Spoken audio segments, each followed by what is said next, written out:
ครับผมต่อกินลินจีครับแรงงานไทยในอิสราเอลพี่แบงค์แค่ยังครับ โอ้สุดยอดลินจีครับ ทด ทด ล ล อ อง งสายพันธุ์ลินจีครับ ครับผม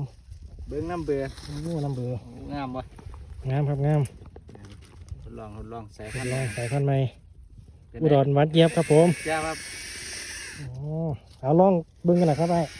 วิธีต่อบ าดมือเลยครับเดี๋ยว ครับผม ต้นไม้ก็สิเฮ็ดยากแน่ลำบาก ครับ